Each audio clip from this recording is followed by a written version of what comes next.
Hello, I think I'm live. I need to do this and that, and there I am. Hello, and thank you very much for coming in. I was trying to get another picture going on my other computer, so sorry about a little bit of a late start. But thanks very much for coming back. This is the first one since I got back from vacation. And on vacation, what I did, well, I did a few things, but I built my, and it's over there.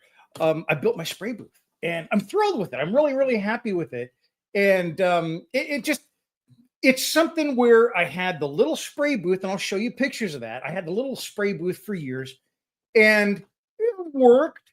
But I always imagined having this big, huge spray booth where I wasn't inhibited and I wasn't knocking my hands into stuff, and it wasn't capturing all of the like the overspray, and the stuff. So that one was also just kind of evacuating the room through a filter system.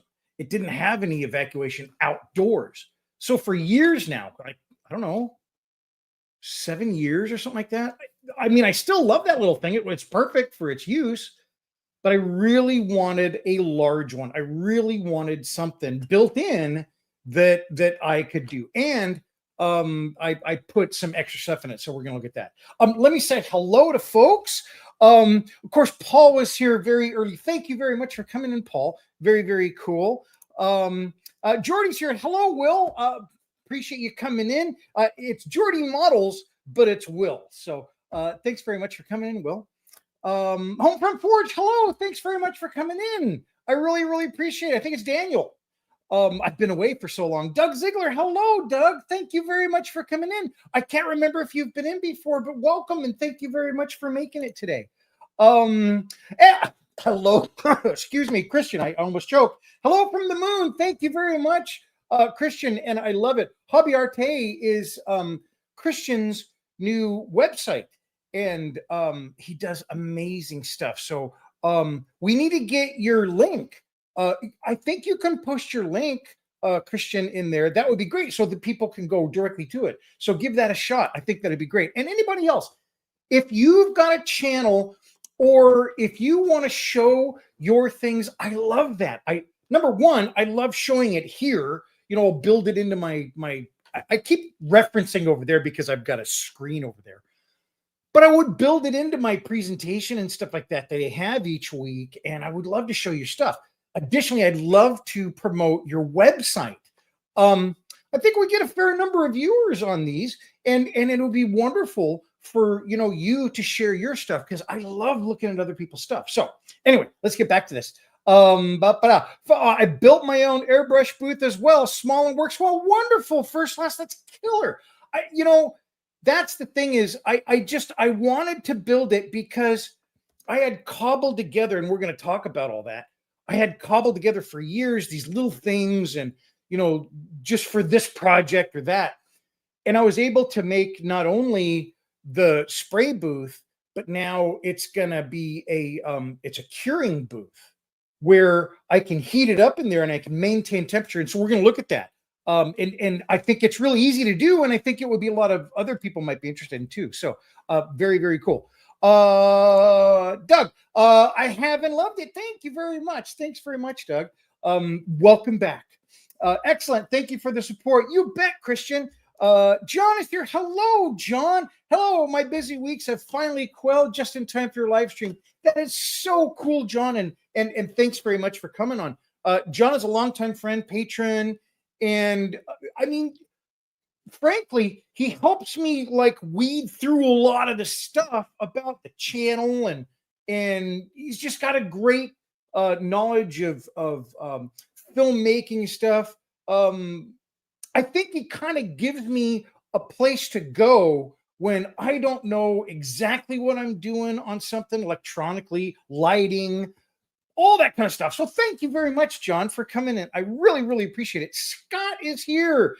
Thank you for coming in, Scott. No worries for being late. I'm still just rambling on, so no worries there. And Paul says, same for me. My spray booth was outside extractor and LED lights.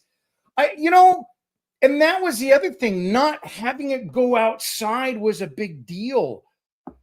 I tried a bunch of stuff, and I mean, I had the original filters in it, but I tried additional filters and stuff, and I could never really kind of get everything out. And I don't think that's even possible with what I'm doing now, but I'm trying to do a lot better filters, number one. And I'm doing a very large filter area, and we'll look at that too, and the kind of filters that I'm going to use. I don't have them right here, but I'm going to grab them here in a minute. Sam, hello, afternoon. Thank you very much for coming in, Sam. It's really, really great to see everybody here today. And I really appreciate you coming in. So this is going to be fun because, again, there's a few things I wanted to accomplish here, and we can see some of it real time.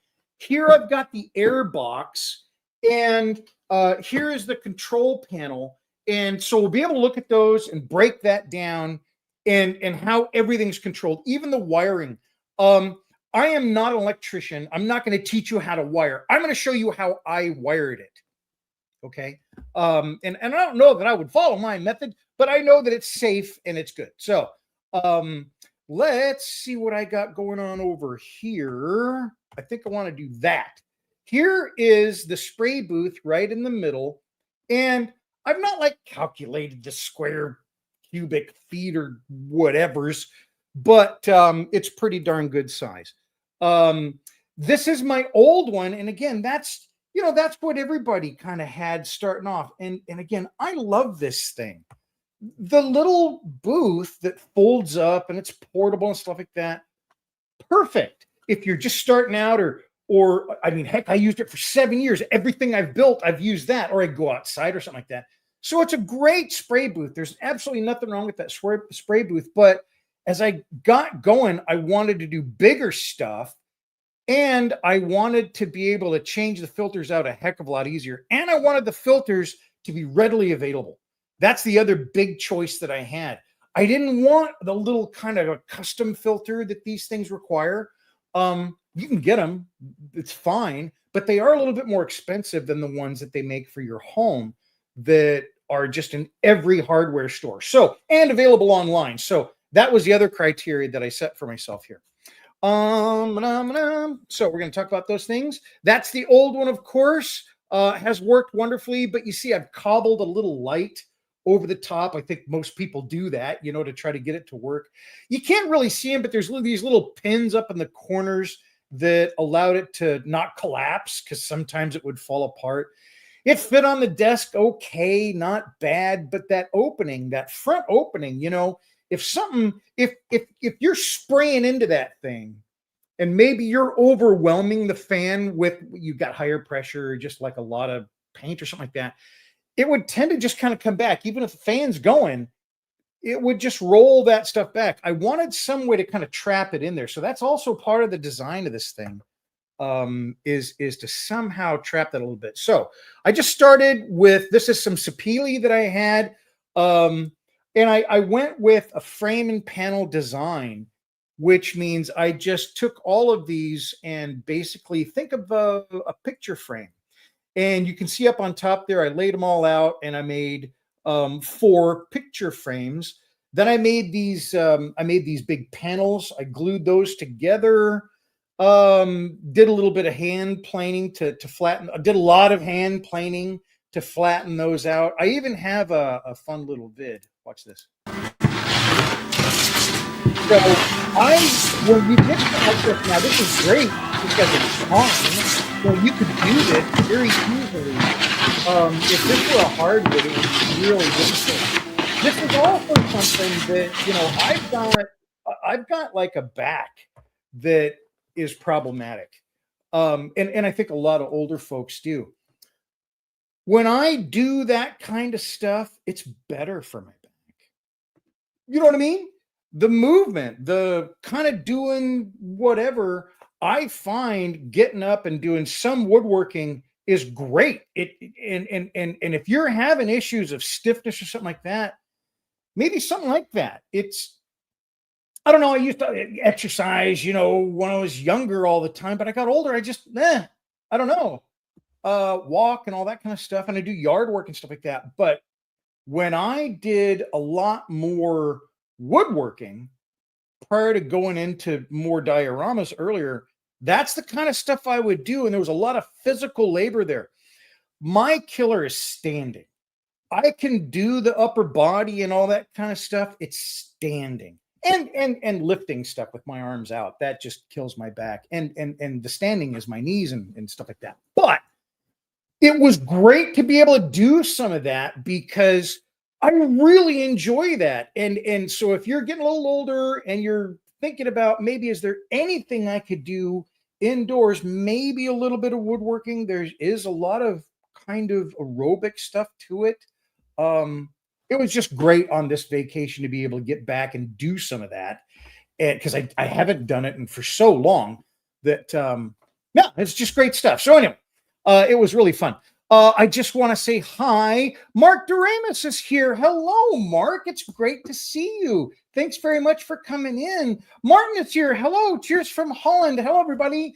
I really appreciate you coming on. Thanks very much. So we're talking about my spray booth, and I'm kind of going through the build. I don't know if that's interesting to anybody, honestly, but I thought it might be. So we're just kind of stepping through the processes that I did to build this thing. So that's after planing these panels. These panels are, I believe this is alder.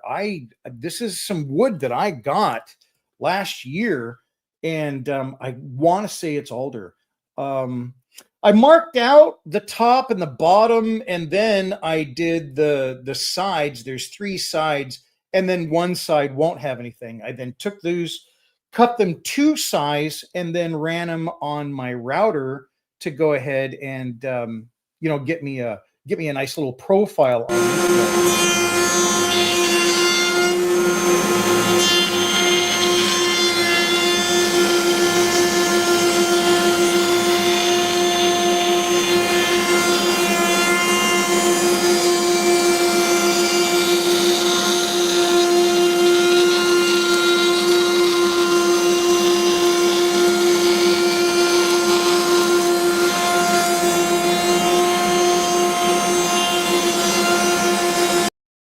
Okay, that's enough of that. So anyway, yeah, so I kind of, cut those. Oh, I got to get over here. Sorry. And then I started making the back. And I want to show you this because this is really important. There's the panels going into those frames that I previously made. And then here's the basic structure of the kind of the casement, if you will. And the reason that one doesn't have a panel in it is that's where I'm going to have the filter. So if you will give me a second, I'm going to show you how I made the frames real quick. This takes very short, but I'm going to run and grab a filter and you can watch that.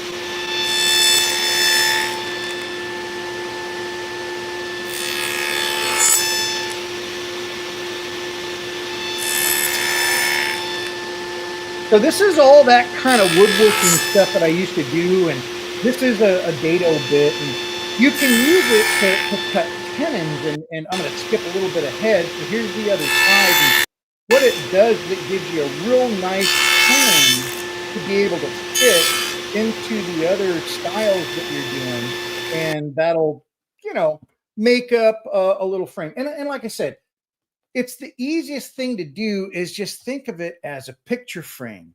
And so you build that little picture frame, and then you glue the picture frame around the panel, the white wood in the middle. And that white wood in the middle, it floats. What I mean by floating is it's not glued. You don't glue it into those little tracks that I made in the brown wood, the darker wood, the sapele earlier on. That floats in there because what wood does is it expands and it contracts. And if you do that, if I should glue it in there, it could literally like pop the frame away from around it. So anyway, that's just like some, if anybody's worried or not worried, but wondering about woodworking, I love talking about it. And that's part of what I'm going to talk about later. See, I'm all scattered today because I'm going to talk about the 2025 changes to the channel and Patreon. And I think it's all good. I think everybody's going to like it. Well, I hope everybody's going to like it. So anyway, back to this. See, I'm jumping around. I want to go back here. This is the frame. That one in the back is going to have the big filter around it. So let's look at this filter. This is a 20 by 20 household filter. There's a couple of things that are nice about this. Number one, It's got this mesh behind it, not just the paper here, but there's a wire mesh here. And this is on regular filters and stuff like that. But that means I don't have to have really any support in the middle of it. That's important for airflow. So anyway, so I don't have to support anything like that. I only have to support the outside. This is basically the catch side, the flow inside. So this is where it's going to be catching paint and fumes. Is it going to take out all the particulate? I doubt it. But there are two types I'm testing, and it shows it on here somewhere. There is a MERV 13 and a MERV 11. So this is the 13. I believe that's the finer of the two. And I believe that's the one I'm going to use. I got the 11 in case I needed to stack them. So I do have the possibility of stacking them. Now, if I stack two filters, one in front of the other, that's going to reduce airflow, right? And I'm only using a squirrel cage fan, well, two stage fans, and I'm going to show that. I got a nice down picture and show the arrangement there and stuff in a second. But using those two fans together gives me a pretty good airflow without breaking the bank. You can buy high CFM fans, for these things that, I could be standing here with a punk or something, that gives off smoke. And I mean, it'll pull it like 3 feet away. That's not what I was doing. That would be something like if you had a bubbler. What I want to do is use something readily available I could get and replace if necessary. So I got two different kinds of fans. One is like you'd have in your ceiling fan for your bathroom. Find them everywhere. That is the first stage fan. The second stage fan is also a 4-inch. It's a fan for like your it's an inline fan, so it's like when you're pumping air through your house. So again, very readily available. It can be replaced. So the two of those together give enough. It's over like 300 CFM. It's 290 for just one of them. With the other one, I haven't calculated or anything like that, but it's enough that if I had a small filter, maybe like this from this high up, and I stacked them, that could impede the airflow. The reason is it has to choke down and you're restricting it.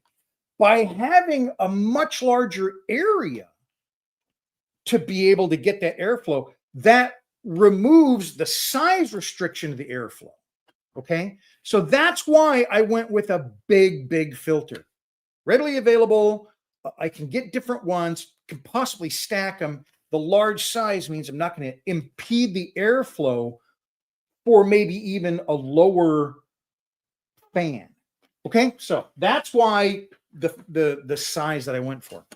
So now let's take a look at these fans and this setup, because that open area that doesn't have the panel in it, the whole thing is meant to be an air box. It's very shallow, but the whole thing is an air box. So let's take a look at it. So I think the next picture I'm hoping is going to be that. There it is. So in the back there, that is an air box. It glues onto the back. It's not removable. It sits back there on the left-hand side, and then you see that area that extends up on top of the cabinet there, that square. That is the opening for the air box that basically plugs into it. And here's the air box. There's the arrangement of the air box. The air box is one unit. It's got two chambers. One initially pulls from the air box that comes up from the back of the cabinet.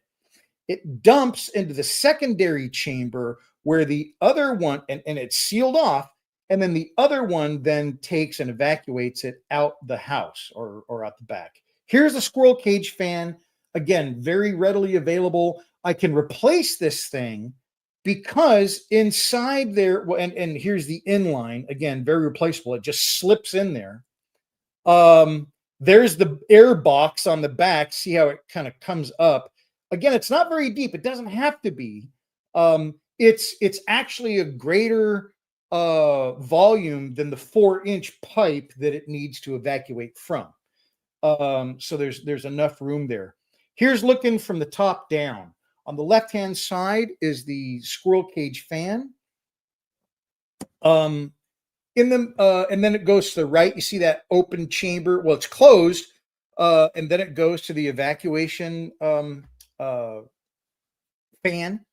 Well, in between those two, I've got that little stop right there, the unpainted or the unfinished. I've just got shellac on this to seal everything. Has no shellac on it yet. That thing can come out. It's like a gate, and it comes down over that to restrict backflow or anything like that, to make sure that the air flows in one direction, and then it can escape through the next one. Here it is from the top. That same thing dumps into this little airtight box. There's a lid on this, of course, and then it goes out the evacuation. Here it is with that top on it, just a whole bunch of screws. And this is one unit, it can slide in and slide out.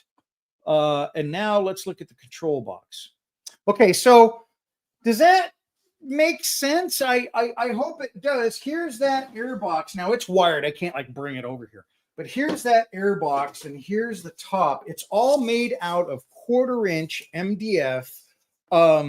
Real easy to work with. It's important that I seal it, and that's what the seal's on here. I use shellac. Shellac, it dries so fast. It can be made pretty. I'm not going for pretty. I just want to get a good seal on this. It's very utilitarian, but it works wonderfully, and it's readily available. The rest of the box, it's the same kind of thing. It's all made out of MDF, 1/4-inch. And then I did inside and out with that shellac. That's important. If I don't seal both sides of that MDF, one side could gather moisture because it's porous, and it could swell and warp and blah. So just make sure you seal both sides of it. But it makes a very, very effective air box. I needed it to be airtight. I don't think I'll need to put any sort of seal around here. I just really don't think I need to. If I did, all I'd need to do would be to put tape. Just put some blue tape. Be perfect. It's just enough with because it's all sanded flat and everything. It would be enough to just make it a completely airtight seal. And then all those screws in there too.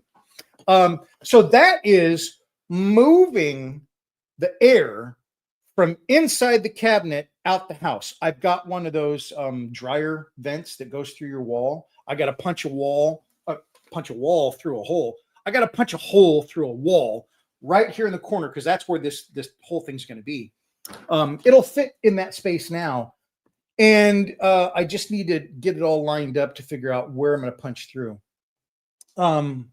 This is not going to be unsightly on the outside of the house either. It only sticks out 3 inches on the outside of the house. It's got a little like small animal cage, and it's got a flap, so I'm not going to lose any heat. So that is the first thing that the air or the spray booth does. The second thing that I want it to do is provide, and I haven't finished this part. The electronics are done, but I need to build doors, and that is to make it a curing booth. Now, I've had some folks say, well, why would you need a curing booth? Well, I've used one, and I sure like it. If I'm working on a few things, and certainly because some of the stuff I do, I'm flooding an area with Mod Podge or something like that, I could take a level of my diorama like right here, or just, for example, let's say, and I may do this, when I start doing this roof line on my diorama, doing the weathering of it, I'm going to be doing washes and things like that. I can literally take this whole thing with wash and everything on it, put it in my booth, it'll be here then, and then turn it on to a certain temperature. And then it will recirculate air, not a lot of air. It's much less than these evacuation fans that I have. It's just a recirculating fan. It's very small. I'll show you a picture of it.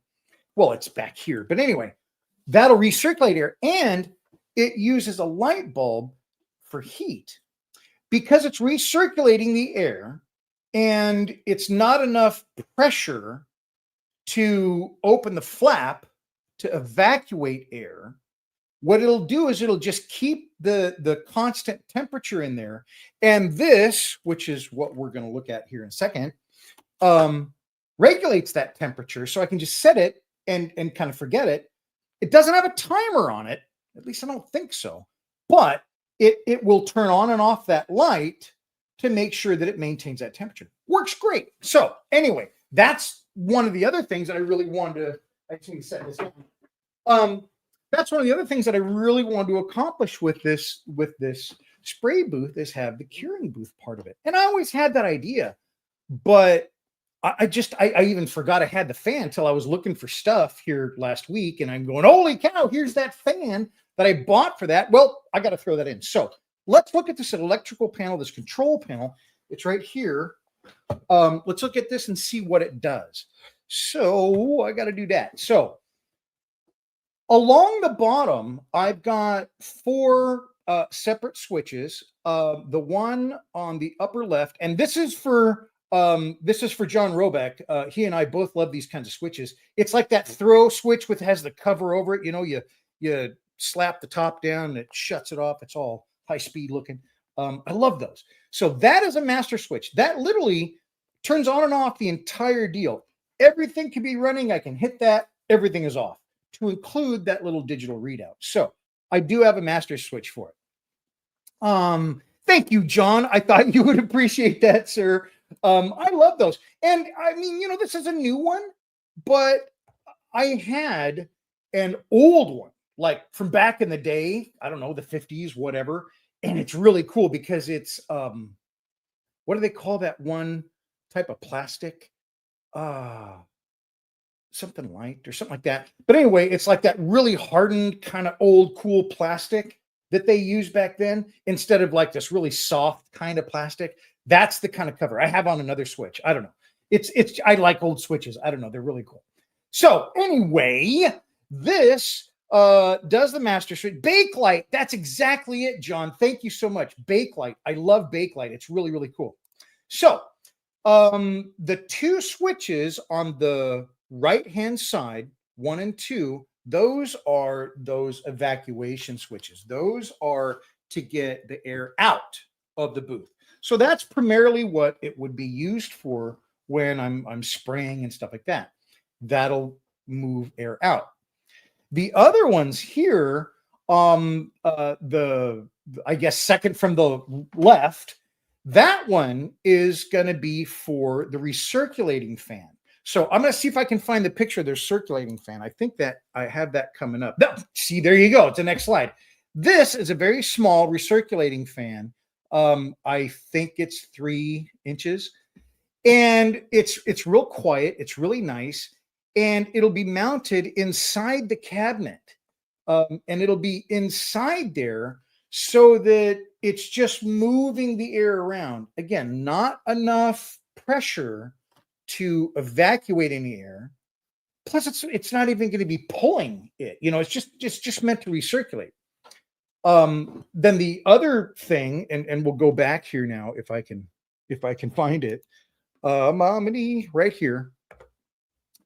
The other thing is this digital readout above, and it has the temperature. So what this is, and I'm gonna turn on my my top down because I kind of want to show you that. This is the digital readout that you saw in the picture. And I've got 2 of them. And the whole unit, it comes like this. There's a couple of little things that go on the side to kind of help, you know, put it through something and stabilize it. But what it does is it controls, it's basically a switch. It just turns something on and off based on temperature. So it comes like this. I want to say this thing is 6 or 8 feet long. There's your temperature probe. And then on the back, all you have to do is I'm going to plug in power, incoming power, and then here is your switch. So what happens here is I can select A temperature. If I say I want it to be 80 degrees in there, what it does is it turns the switch on. So it's cut back to here. If I set that temperature right there to 80 degrees instead of 70, it turns the light on, and I haven't got the light mounted in the case yet, but it turns a light on in there. Again, I have to have doors on the front, and then that will stay on until the temperature sensor reads that it is 80 degrees. It'll maintain that temperature within like 2 or 3 degrees, which is really, really cool. It's not like this wide swing, you know, so it's like, you know, 80 to 90 degrees, then it kicks on. I mean, it's like a couple of degrees, and then it'll kick that light back on as the temperature goes down. And then as it, you know, reaches the temperature, it turns off the light. And so it'll just cycle that light on and off with the recirculating air for as long as I want. It's really nice. It's really stable. I shouldn't be really introducing any dust. You know, I'll have, you know, use the fans to kind of get everything out of there, close the doors and all that kind of stuff. So I don't think there's going to be any dust in there. I don't think I'm going to seal the doors. I kind of am thinking I'm just going to have the doors all, you know, pretty tight, but I'm not going to put any weather stripping. But I think that's going to work really well. Now, where I used this before was a little oven that I made when I was doing casting years ago. And that's where I found this, and I got the idea of making a bigger one, because that little casting oven that I used was for doing, you know, when I'm trying to cast another part. I was doing pigeons. I had a pigeon and I needed 12 or something like that. So I built this little oven, and it was a light bulb oven, and it worked great. I got it to 80 degrees in there, and at the time I just had a temperature probe, and it worked wonderfully. And then I was working on a really nice Tamiya model. Boy, this thing was brilliant and really expensive because it came with like aluminum barrel and all that kind of stuff. And I stuck it in my little oven before I had this. And my beautiful wife called me inside. So when I came out, I don't know, 12, 15 minutes later, my little, whatever I was working on, that little, I think it was like a 222 or something like that, KZM something or other, was just, So I'm like, man, I got to find a way. And that's when I found this, so I wouldn't melt a model. And I could still have this little curing thing. So that started my little journey, that little tragedy. I still have that 222 little kind of model, and should show it to you. Pardon me, but this way that won't happen, and you can cure. I just love the curing thing. Anyway, so that's what it does. It's going to do the curing. It's going to be my spray booth. It's large enough to have stuff in there.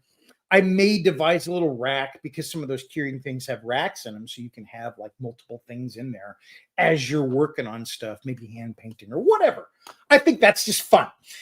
And because this is the corner of my desk, I want to kind of redo some stuff. All that wood that I cut and prepared is not used. It's still there. And so I need to do a little bit more here. These shelves with my paint on them have bothered me for some time because I made them too narrow. The shelves aren't very deep. And the nice thing is I've done this thing a time or two. And so I did make this so I can literally take the shelf out, take the back off of it, and replace the shelves with bigger shelves. These shelves are loose in here, and so they can be just slid out. There's just like a little dado on either side. So I just make a longer shelf, and then I'll put these shelves back up. I think that's where I'm going to do it. So yeah, I'm going to do some nice stuff to the shop and the bench, particularly, to match, you know, what I've done there. And I think it'll be really nice. So I had a nice comment here from John I want to get back to. John said, love the multi-purpose utility of the booth. Super clever. Are you concerned about getting paint on the bulb and or temp probe? No, not really. I think that in the past, I worried about that, but I just literally looked. I have it over there now. But I looked at the walls and the insides of my old booth and other people that have booths. And it's funny. It's 20 inches, basically, the opening and stuff like that, for the booth. And I'm like, it's a huge booth. But when I talk to other people that have made their own, no, it's about that size. I mean, this is almost the standard size that a lot of people make them, because you need something that size. If you're doing aircraft wings, if you want to do your full aircraft, that's about the size. So it's not a huge spray booth, but again, the multi-purpose is great, and it allows me to kind of I don't know, utilize that space a heck of a lot better. Being in a corner, shelving was always just a nightmare to figure out, the top, this kind of a thing and stuff. So this, I think, makes great use of the corner. It gives me kind of the basis for the desk going out. Yeah, I'm thrilled with it. So anyway, I don't think it'll be a problem, John. The fans, I did have a friend online, Stu, said, what about arcing and solvents going through there and causing possibly an explosion or a fire? That's a really good point. I looked at that. The one that possibly could do it is the squirrel cage fan. The secondary one is meant to go in there and it's rated for no spark, blah, blah, blah. But the squirrel cage fan, there are some points there that could possibly, if there was a high enough concentration of solvent in the air, that's debatable. Do I dump my airbrush full of solvent when I'm cleaning it in my airbrush? No. I have a nice Awada, little canister thing for cleaning it out and stuff like that. Is there enough in paint to do? I don't know the answer to that. I think it's a very intriguing question, though, and something I really honestly want to have an answer to. But I think it would. I think it would do it, or be okay. Is what I'm saying. But I am gonna primarily. I'm spraying, acrylics these days anyway. Except I base with Tamiya. I always base with Tamiya. I think it just sticks to plastic better, even sometimes wood. I think it's just got a very nice, adhesion to it. And I do like to do primers, and some of those primers are either rattle can, or the other primer I have is acrylic. So, but these are things that you should ask yourself when you're doing it. I'm asking myself. Stu, thank you very much for bringing that up, because yeah, it is something I want to consider and make other people aware of too. So anyway, I have another comment. Thank you very much, John. That was awesome. And Scott says you could build a War of the Worlds diorama with the melted tank. I looked at it, and how the people do the explosions and the shots and all that kind of stuff with the cotton and stuff. I think it would lend itself to that. I mean, it looks, or it could look like it's being blown up. I must have had it laying on its side, because the heat, most of the melting is kind of up from this quarter. It's one side that melted.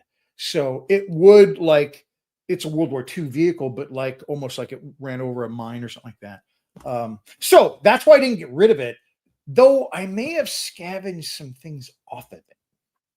I don't know. I'll have to look at it. But it was a really expensive kit. I bought it. It was a $60 kit. Now I used the motorcycle from it because it had a motorcycle guy too. That guy is in my retreat from Kasserine Pass. That diorama I did. The motorcycle and the guy are in that. So I've used parts of that kit. But yeah, it just, man, for $60. And I just totally blew it. I was like, man, I got to come up with something. So anyway, okay. So I would love to talk about a little bit about my vacation, because it was a little, so I didn't do a live stream last week because I was on vacation. And the vacation, during Thanksgiving, we didn't really do Thanksgiving because we had another one of our kitties that it was time to say goodbye. Cooper inside, one of our inside cats, he was 17 and a half. It was time. And I don't have any pictures because I will lose it. And that was part of taking vacation. I didn't feel like I could. I get super emotional. Even Mrs. Malcraft probably doesn't get as emotional. Yes, she does. I take that back. She very does, but she expresses it in different ways. And it was really difficult for me. And I didn't want to. I didn't want to pass that on. And I hope I'm not doing that right now for folks. But Scott McLeod, he and I talked about it because he had some issues here recently. John, certainly I shared with John, but yeah, that was kind of my reason for taking last week off. We said goodbye and had time, and it was good. One of the other things that was really nice was during that time I got a chance to think about 2025 and the channel and what I'm doing. Number one, I think that I'm spinning a lot of wheels and I'm not being consistent. So I had a wonderful time with Mrs. Malcraft. She took the time off too.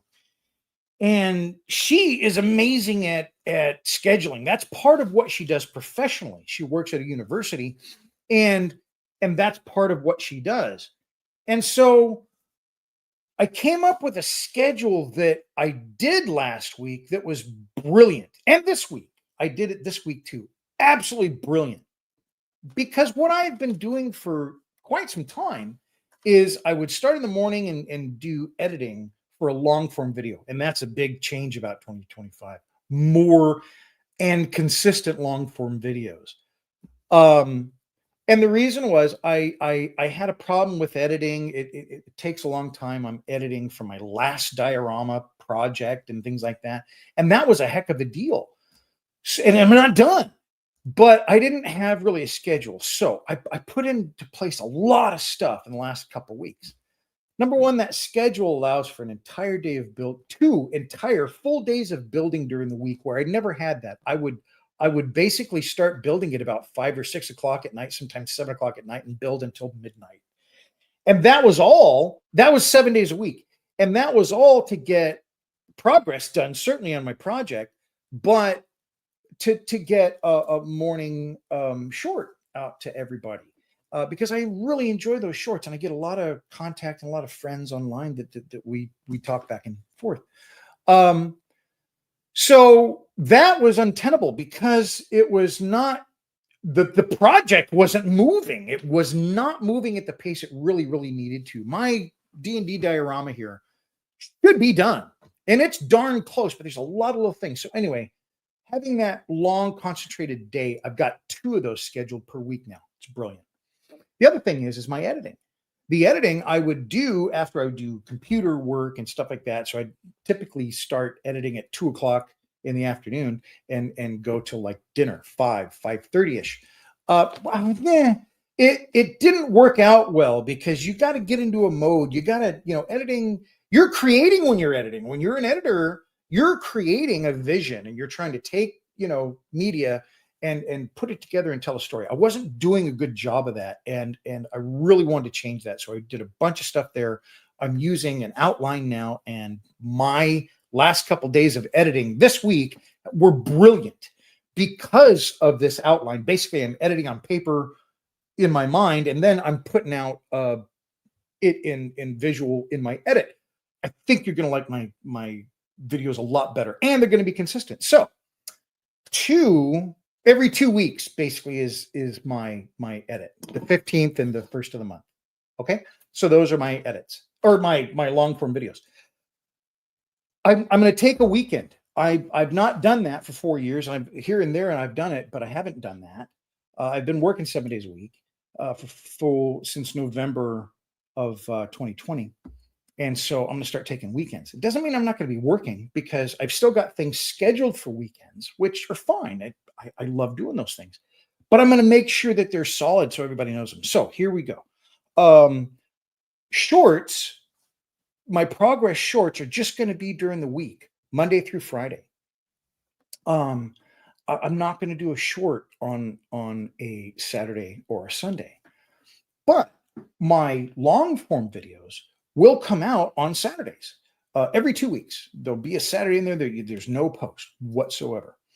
On Sundays, the third weekend or the third week on Sunday each month is going to be for my patrons.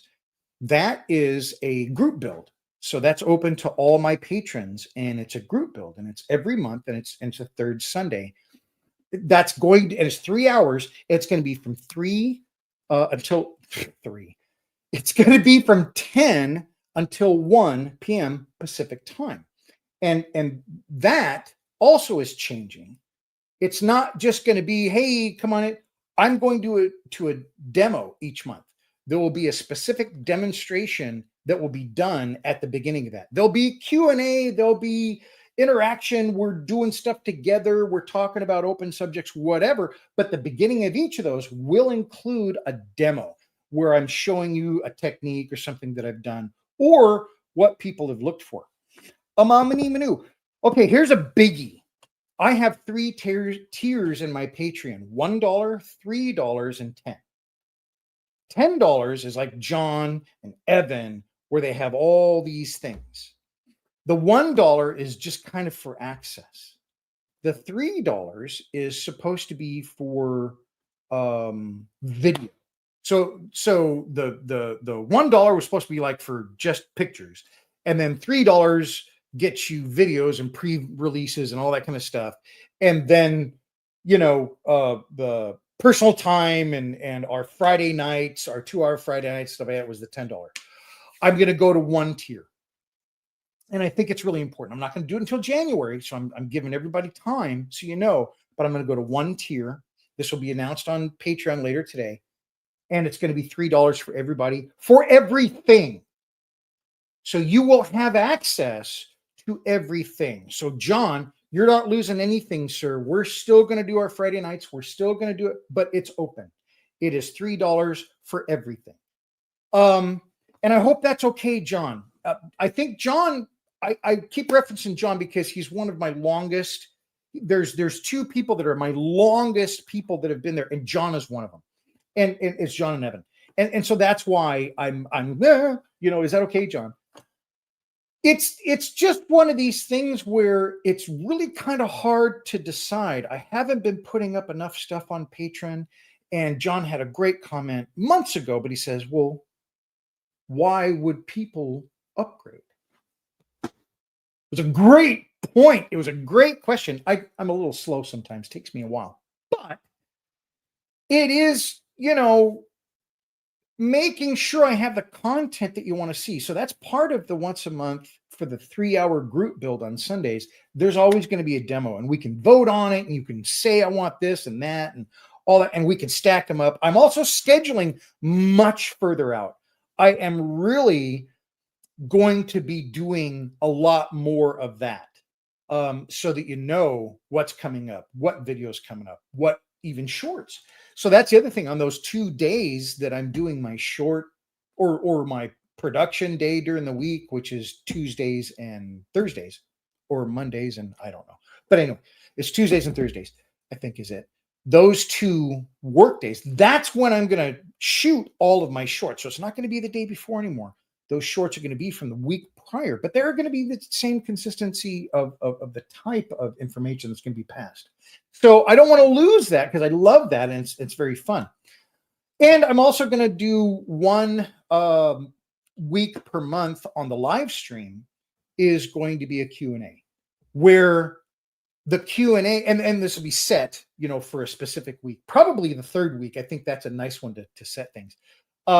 That's going to be purely a Q&A. It's not going to be what I did. I mean, I can show what I did, but I really want to get to some of those questions I'm getting online, because I get a lot of questions and a lot of feedback and a lot of amazing ideas. And I go sometimes into these long responses, and sometimes it's like, this is great information I would love to share with everybody, because like Stu brought up this wonderful point of, what about a spark? I mean, I don't want to cause any issues with my family's house or my shop or something like that. So, these are great conversations I need to have. And I think having them open with folks on the live stream. So yeah, that's another change. So I'm really trying to work with that. I'm really trying to get this down. I've been doing this now for 4 years. I have 10,700 and some odd followers. And I don't know that I'm giving out enough to say thank you for that. That was one of the things that came back, and not just because of John's statement, which was brilliant. I'm not saying it was a bad statement. It was a great statement. You know, sometimes you need to hear these things, and John's great for that. The point is, I really want to make sure that what I'm doing, I'm connecting with folks, and it is like, they're like, that was okay, but I didn't really learn anything. I didn't get anything from it. And it is about that. It is about giving back, because all of what I've been doing came from me learning from other people. Not always on the internet, certainly. For my entire life, I've been kind of a sponge for picking up all these skills. Well, I'm trying to give those skills back. And I want to really engage with folks so that you can, get some value and something really, boy, I really liked what I saw on Bill's show today. There you go. So that's the big changes for 2025. Again, nothing will really change too much from current, except for the schedule of, I'm not going to do weekends, the shorts on the weekends. But I am on January 1 is when I'll do the patron change. And again, I will write that up and send it out to all patrons.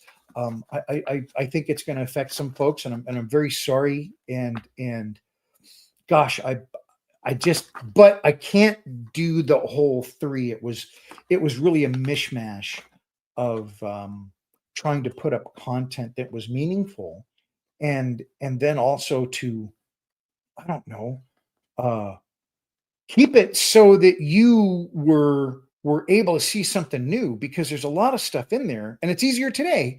But there's a lot of stuff in there that's like, it's only for this group.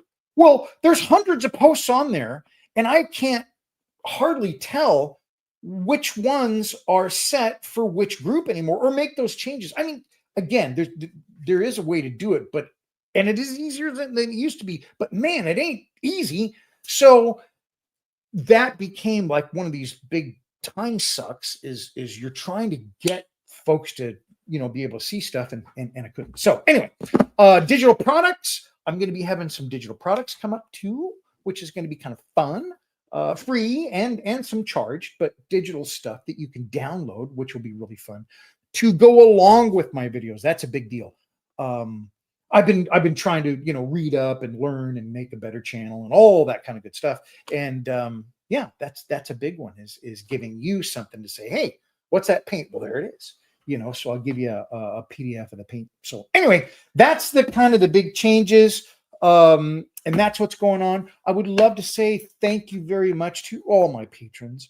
I do have a very nice slide of all my patrons.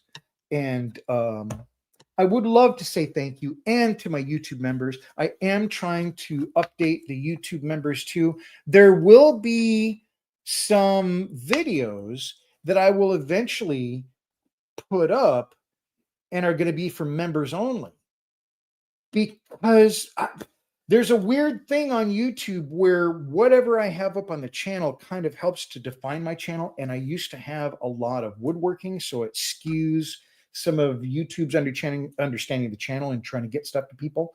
So I'm trying to clean that up in a way that allows members to have everything. But people that come to the channel for dioramas, that's what they see.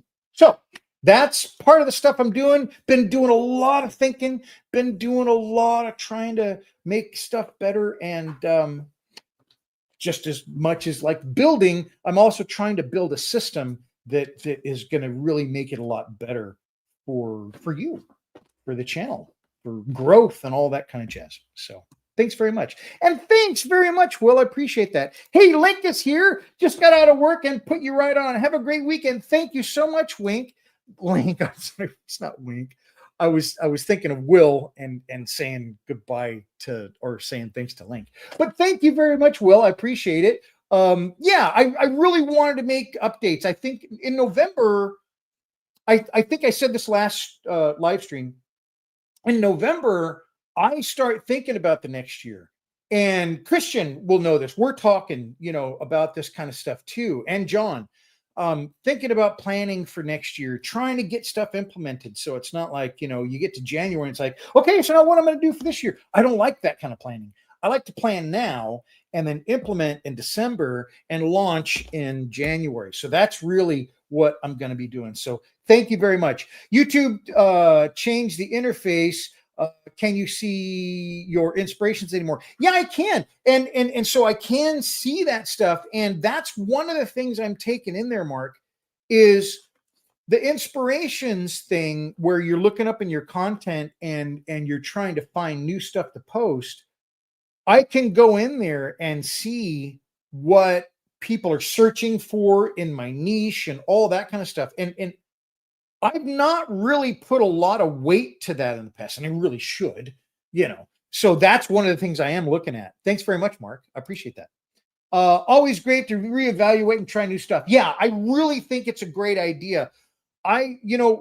In my past professional life, what I did was process improvement and stuff like that. I sold software to people, manufacturers and stuff like that. And that was one of the things that came from manufacturing, really. If you're not constantly improving or the Porsche kind of mantra of, take what this is and through incremental changes over time, it's the same product, basically, the 911. But it's so vastly much more better than the, 58 horsepower that they started with. I mean, it's just ridiculous, or less. Yeah, that is my thinking too. Little changes over a long period of time can have dramatic and wonderful, great results, and allows you to measure. Goodness gracious, that's one of the things that John and Christian and I talked about: measurement, being able to understand how you're doing. So yeah, good stuff. I had a live chat for the first time last week with Bill, and I can well recommend it. The dynamic of the conversation adds a lot. Well, thank you very much, Martin. And that was so fun. Martin was on for the Sunday, and we got to talk about a lot of stuff. Of course, I confused him getting up early. That was just like, I just thought about that all day afterwards. It was so hilarious because I'm like, I thought you got up. He's like, no, I didn't. I don't get up early. I do regular time. It was just a debacle. But the rest of the conversation was really, really super fun. And I really enjoyed talking about it because Martin, like I showed in the last one, that was part of the follow-up of our conversation. He's just got a very, very simple way of doing these wonderful photos and getting them up online just like that. It's just a snap. It was those two softwares. They were in my last live stream. They worked great. And he just showed me live how to do it. So it was really wonderful. And I really had a great time talking, Martin. Thank you so much. Sorry, I can't see your inspirations. I need to go and look and see what happened, Mark. Because it was Andy's. Anyway, I'll look where it is and make sure it's back up there. I think I control that, Mark, and I might have messed it up when I was messing with the website last week. So I will look, but I also probably have to update that because I have a lot of inspirations and new ones. One that I've talked to John and Christian about here recently is Uncomfy. If you haven't seen Uncomfy, it's a young lady that does polymer. And I'm not a polymer guy, and I'm not looking at that. What interests me about her videos is how she puts together the video. She has a very nice editing vlog type thing going on. And I think it's wonderful. It's relaxing. You want to watch the whole thing. It's just enjoyable video. I'm not going to do a video like hers. I can't. I'm not a 23-year-old person doing polymer. But there's certainly a lot of things that she brings in her videos that I'm looking for to improve the way that I do a video so that it is more enjoyable to watch. You want to stick around and see it to the end. It's just really wonderful. So, pardon me, I will put some more of those inspirations up, Mark, and make sure that my other ones are there because yeah, I've got some new ones. And I think some have changed. It's not Railroad anymore. It's not Boulder Creek Railroad anymore. It's El Town. it's L Towan. Used to be Luke Towan. It's L Towan. So I need to update all that kind of stuff because I don't know if you can see everything of Boulder Creek Railroad and Luke Towan on L Towan. I don't know, but still lovely stuff. And so important, I think, to kind of recreate that journey that I maybe took in trying to understand some of the stuff that I'm saying. If I don't bring it out really well in how I present it, go back to the source. Gosh, Andy's Hobby Headquarters. Watch him do that, and it's the second most popular video of all time, so it's really easy to find it on Andy's Hobby Headquarters. But that right there was the genesis for all of my stuff. And then L Towan stuff about lighting. That was my lighting introduction. And of course, Night Shift on chipping. There's just no better today. Just still no better. And that's 4, 5, 6 years ago. So yeah, I will get that back up. I promise, Mark. And I really appreciate you mentioning it. So thanks, everybody. I had a wonderful time today. I hope you did. Please tell me if you did or didn't or whatever. I read all comments, and we'll look for doing this next time. We'll see ya. Bye-bye.